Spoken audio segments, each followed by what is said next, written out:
Alors, vous l'avez dit, il faut acheter des actions et pour plein de raisons. Et j'invite ceux qui veulent en savoir plus sur ces raisons à regarder l'autre émission que nous avons tournée ensemble. Mais, vous le savez, beaucoup de gens sont réticents à acheter des actions. Ils se disent, c'est pas pour moi, c'est un truc d'initié, ça demande des compétences que je n'ai pas. Et donc, je vais y perdre ma chemise. Et vous dites, bah, en fait, ça, ce sont de fausses excuses. Ce sont de fausses excuses. Et ce que je dis aux gens, c'est ce que disait Dostoïevski, c'est que l'argent, c'est de la liberté frappée. Donc, si vous croyez que quelqu'un va s'occuper de votre épargne mieux que vous-même, vous vous trompez lourdement. Vous vous trompez lourdement, parce qu'il aura des contraintes qui seront celles qu'il faut acheter telle société parce qu'on vient de signer un contrat avec elle, avec la banque, etc. Donc, il y a toute une série de raisons qui font que la gestion pour compte de tiers n'est pas aussi neutre qu'on aimerait la faire. Alignée sur les intérêts du client qu'on aimerait qu'elle le soit. Exactement, comme c'est bien dit. Donc, à ce moment-là, qu'est-ce que vous avez? Vous devez essayer de comprendre quelque chose. C'est que dans le fond, dans nos marchés financiers, il y a deux sortes de valeurs. Celles qui gagnent de l'argent, allez, je vais être un petit peu dur, en pillant l'État, ou en s'appuyant sur l'État, en demandant des combines à l'État, ce que j'appelle le capitalisme de connivence, qui est une des grandes spécialités françaises, si vous voulez. Et puis celles qui n'ont rien à voir avec l'État. Donc, comme dans une exposition précédente, j'ai expliqué que les États allaient connaître quelques problèmes de solvabilité, acheter des sociétés qui dépendent des États, mauvaise idée. C'est pas une très bonne idée. Donc, vous regardez les sociétés du CAC 40, il doit y en avoir, je ne sais pas s'il y en a 40 d'ailleurs, peut-être 38 ou 39, j'en sais rien. Non, il y en a 40. Il y en a 40. Vous regardez ça et vous excluez toutes celles qui ont quoi que ce soit à voir avec l'État. C'est-à-dire les banques, les compagnies d'assurance, les sociétés de travaux publics, tous ces trucs-là. Tous les gens qui ne vivent que par des relations quelque peu incestueuses avec l'État. Puis il en reste 10 ou 12, qui n'ont rien à voir. Les L'Oréal, les Schneider, les Air Liquide, tous ces trucs-là, ils n'ont rien à voir. Moins ils parlent à l'État, plus ils sont contents. Vous prenez ces 12-là, vous en achetez un portefeuille équipondéré, quasiment le jour du plus haut en 2007, avant le crack de 60%. Et où vous en êtes? Alors, vous avez fait la simulation, vous en avez acheté 10, oui, en l'occurrence. 10, et alors, je vais donner les noms, parce que vous les avez sélectionnés... Simplement parce que ça n'a rien à voir avec l'État. Sans connaître... Ni leur bilan, ni leur compte d'exploitation, ni si elles étaient chères ou pas chères, rien.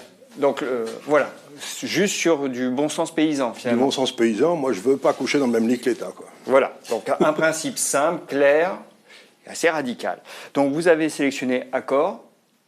Bon, pour coucher, je ne pense pas que l'État quoi que ce soit. Non, c'est parce que vous aviez dormi dans des hôtels Accor. Tout le monde. Voilà. Air Liquide. Tout le monde se servit de gaz industriel ou d'hydrogène ou n'importe quoi. Puis en plus, ils ont l'air d'être bien gérés, c'est ce qu'on me dit depuis 200 ans, donc je peux bien le croire. Capgemini, c'est du service informatique. C'est du service informatique, je ne comprends pas très bien ce qu'ils font, mais enfin, ils ont l'air d'être utiles, puisque ça a l'air de marcher. Oui, puis ils aiment bien le rugby. Ils aiment bien le rugby, alors ça c'est très important. Danone. Danone, tout le monde a bouffé des yaourts. Voilà, Pernod Ricard. Même chose, tout le monde s'est pris une cuite. Voilà. Sodexo. Sodexo, pareil, tout le monde a bouffé dans des restaurants d'entreprise faits par Sodexo. Bon, Total. Tout le monde s'est servi de la voiture. Voilà, LVMH. Ma femme m'y traîne sans arrêt, oui. Vous connaissez. L'Oréal. Pareil, sauf les chauves, tout le monde s'est servi des shampoings, quoi. Et Schneider Electric. Parce que si vous bricolez un peu, vous avez tout leur équipement. Donc, ok, vous avez... J'y connais rien, je veux dire, c'est simplement parce que je me suis servi de tous leurs produits, là. Ouais, alors ça c'est le point très important, c'est qu'en effet, vous n'êtes pas plongé dans les comptes. Vous n'avez pas fait un travail d'analyse financier, vous n'avez pas cherché à voir s'il y aurait plus de création de valeur dans les années futures. Non, vous vous êtes juste dit, je ne veux pas d'entreprise qui a un lien quelconque avec l'État, et dont le business dépend d'une façon ou d'une autre avec l'État. De l'État, pardon. Et... alors, ce qui est très intéressant dans votre simulation, c'est que vous êtes parti du principe que vous les achetiez au plus mauvais moment. Au plus mauvais moment, au plus haut en 2007, juste avant qu'elle baisse de 60%. Voilà. Et puis, ensuite, donc vous avez... Vous rebalancez pour que tout le monde reste à 10%. Alors, ça, c'est l'aspect technique, mais sur la durée, on va revenir sur l'aspect technique. Mais en gros, déjà, les performances de toutes ces entreprises, elles sont... positives. Elles sont très positives. Je crois que vous avez doublé votre capital, je ne sais pas combien, vous avez fait... Alors, si on les synthétise en un indice, c'est ce que vous vouliez dire, en effet, vous doublez. Vous doublez, c'est-à-dire que vous avez doublé en achetant au plus haut en 12 ans. Vous faites 207%. 207%. Alors, je ne sais pas exactement à quelle date vous aviez arrêté la démonstration. 6 ou 7,5, vous faites 6 ou 6,5% comme par date, comme ça. Je crois que c'est en septembre. Ça, c'est un calcul en septembre. Et le CAC 40, lui, fait... finalement, il est encore en dessous, puisque vous avez tout mis en base 100. Donc, vous ne faisiez pas 207%, pardon. Vous avez fait 107% avec cet indice. Oui, tandis que le CAC 40, lui... Il a fait 0. Voilà. Il a fait 0. Donc, encore une fois, si vous voulez, une méthode de sélection des actions, c'est de dire, bon, mais si j'achète des actions, c'est que dans le fond, fondamentalement, je crois au capitalisme. Les gens qui gèrent leur affaire... Donc, il n'y a pas de raison d'acheter des actions communistes, des actions étatiques, si vous croyez au capitalisme et vous croyez que le communisme va s'effondrer. Vous voyez, c'est pas très malin. Alors, ce qui est très intéressant aussi, alors là, on revient à la méthode. Bon, le graphique qui apparaît, là, ne tient pas compte des dividendes. Non. Donc, ça veut dire que la performance serait améliorée de 50%, grosso modo, avec les dividendes, à la louche. Et, parce que là, la question pourrait venir d'un de nos internautes un peu affûtés, vous avez minoré l'effet LVMH en vous assurant de l'équipondération. J'ai toujours 10%. J'ai toujours 10% chaque trimestre, je rebalance tout le monde à 10%. Quand une valeur dépassait, passe passe à 15, vous réduisiez sa part. Donc vous avez lissé l'effet positif de surperformance. Par contre, je continue à acheter celles qui ne marchent pas bien. Par exemple, je rachète du Total avec l'argent qui vient de LVMH. Voilà. Mais en faisant ça, ce qui est relativement simple, on va même dire rudimentaire. Hein. Oui, vous regardez votre portefeuille 4 fois par an et vous passez les ordres, ça se fait en 5 minutes. Voilà, vous obtenez une performance plutôt enviable. Oui. Donc la bourse, c'est très simple finalement. La bourse, si vous voulez, c'est une chose très très simple. C'est grosso modo, vous devez acheter des gens qui cherchent à vous rendre service. Vous voyez ce que je veux dire? C'est-à-dire que ce n'est pas difficile. Si vous êtes content des services d'accord, vous achetez d'accord.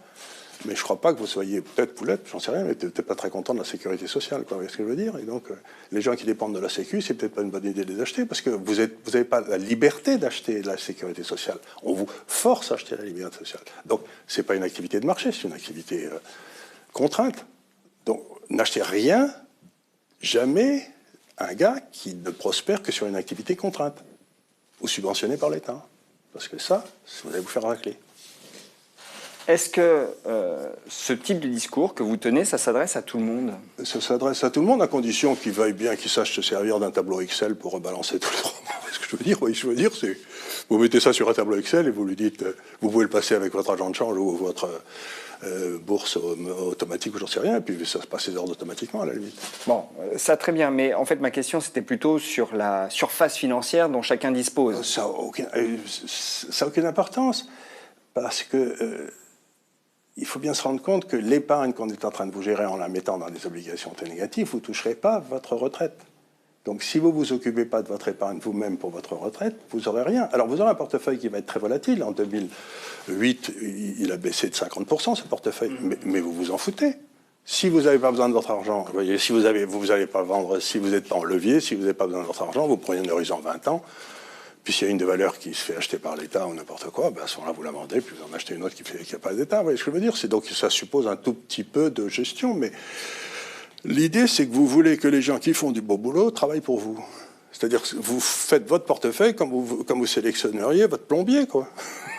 Mais par contre, il faut ne mettre en bourse que de l'argent dont on peut se dispenser à court terme. Absolument. Et à moyen terme. C'est toujours ce que je dis aux gens. Ça, je vais dire un truc peut-être important, qui me semble absolument essentiel, c'est que la première des choses que vous êtes quand vous êtes un père de famille, ce qui a été mon cas, c'est que vous essayez d'acheter votre logement pour les enfants, si vous arrive quelque chose. Puis ensuite, vous vous assurez sur la vie, c'est-à-dire sur le décès. C'est-à-dire si vous claquez, que votre veuve et vos enfants puissent, la veuve puisse élever les enfants, etc. Et puis ensuite, si vous voulez, vous pouvez commencer à vous faire une épargne durable. Donc, pour acheter une résidence secondaire, vous pouvez commencer à aller en bourse. Mais ça veut dire que cet argent, vous n'en avez pas besoin. Vous voyez ce que je veux dire? Vous ne mettez pas de l'argent dont vous avez besoin à la fin du mois. Ça ne marche pas. Non, parce que là, on prend de mauvaises décisions. On prend de mauvaises décisions et puis vous paniquez. Et puis, vous ne le regardez pas. Je veux dire, moi, j'ai de l'argent dans les fonds qu'on gère en Hong Kong. Je ne les regarde jamais. Si j'achète encore une fois un appartement à Paris, quelque chose comme ça, je ne vais pas demander à celui qui me l'a vendu le cours de l'appartement tous les jours, quoi. Je veux dire, ça ne veut rien dire. C'est un investissement à long terme. J'investis avec des gens compétents. Et puis, j'attends tranquille, quoi. Voilà. On se réveille au bout de 15 ans, 20 ans et on avec regarde. Une bonne surprise. J'ai un de mes vieux amis qui est un lord britannique qui, quand il était jeune, travaillait en Asie du Sud-Est, et il est passé un jour à Hong Kong. Il a trouvé Hong Kong, c'était bien, c'était dans les années 45-50, au début. Il a mis 2000 sterling dans les 3-4 grosses valeurs à Hong Kong, et puis il est parti, il a oublié.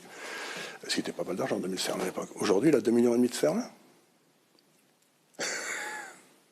Bah.